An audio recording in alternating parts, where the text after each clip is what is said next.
Então, Diego, mais do que participou das investigações da trama golpista, o Shor, ele era apontado pelo ex-presidente Jair Bolsonaro, por aliados de Jair Bolsonaro e pelos advogados, inclusive, de Jair Bolsonaro, como um personagem que estava ali, digamos assim, perseguindo o ex-presidente, né? Então, essa nomeação, nesse momento, para o gabinete do Alexandre de Moraes, vai trazer aí um desgaste, no mínimo, nessa narrativa de que bolsonaristas vão dizer, olha lá, o ministro chamando o seu policial federal que condenou Bolsonaro e os demais envolvidos no 8 de janeiro, estava tudo combinado. Imagino, porque eu já recebi umas mensagens aqui de duas fontes bolsonaristas falando, mandando a reportagem e falando que seria essa escolha aí do Moraes, enfim, colocando suspeição sobre essa escolha.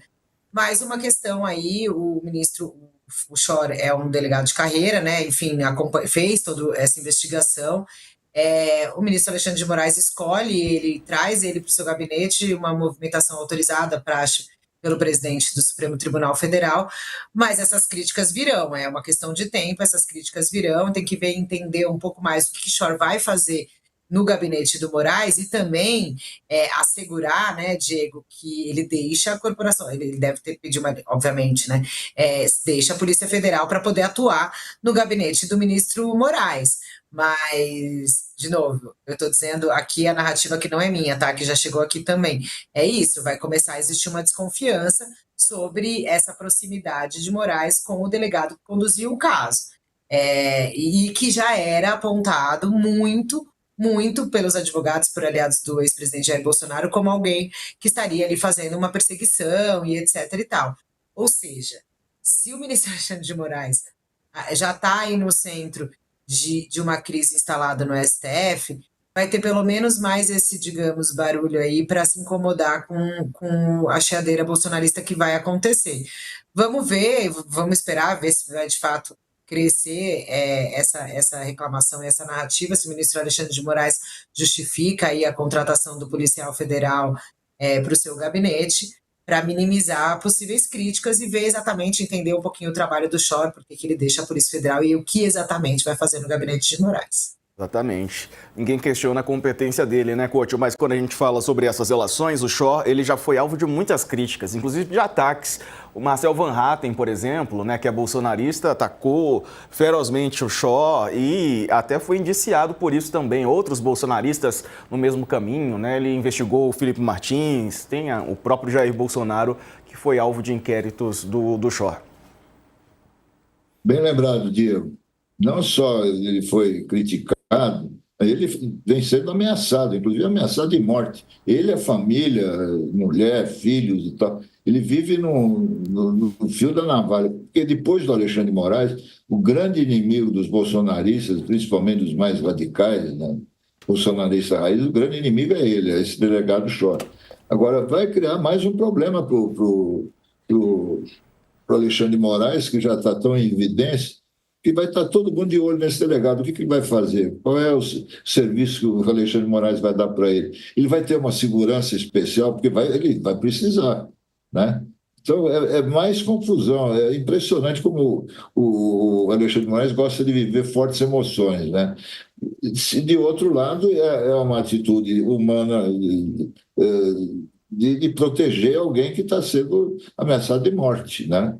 Por ter trabalhado direito no caso do golpe. É isso. Quer dizer, de qualquer jeito, fica difícil para o Alexandre de Moraes, cada vez mais, de sair dos holofotes. Né? Todo dia ele vira notícia e não tem jeito, porque também se ele abandona esse policial e acontece alguma coisa, ele seria o culpado. Né? Então é Verdade. um beco sem saída.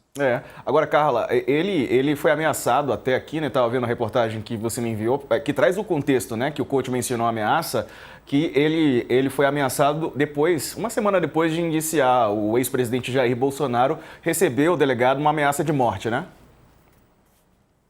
Isso, na verdade, ó, a gente fez a matéria, o Matheus Coutinho e o Rafael Neves, na época a gente conseguiu com exclusividade, tinham colocado ali um boneco no veículo do delegado, um macaco azul meio esquisito, mas tinham ameaças, ele enviou também relatou por e-mail ameaças que tinham chegado a ele e a sua família.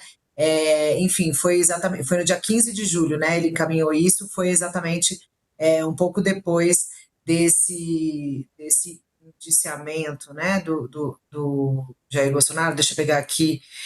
Foi Foi o caso encaminhado das em 15 de joias. julho. Era no caso das joias ainda. Ele foi o principal responsável. Teve também uma questão muito. Eu lembro que ele ficou bastante em evidência na época por conta do bloqueio do X também, né? Foi a investigação do Fábio Chor que acabou levando, né?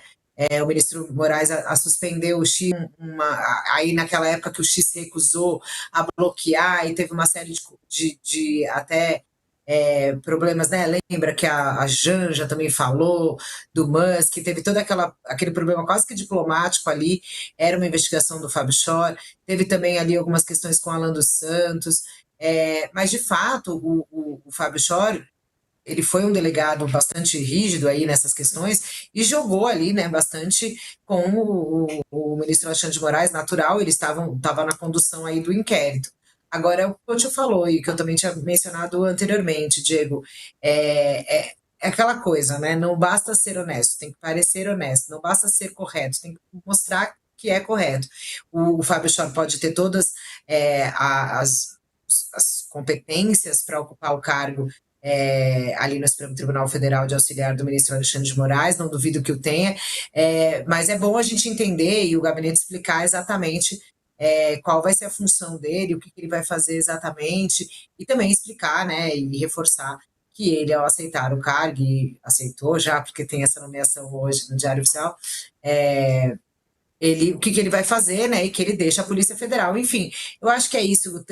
Do mesmo jeito, pensando no exemplo das emendas, né? Transparência nunca é demais, Diego. E nesse caso especificamente, a transparência vai ser fundamental para rebater as narrativas que vão acontecer criticando essa escolha do ministro Alexandre de Moraes, do policial federal, que foi apontado durante muito tempo aí pelos bolsonaristas como o principal algoz também do ex-presidente.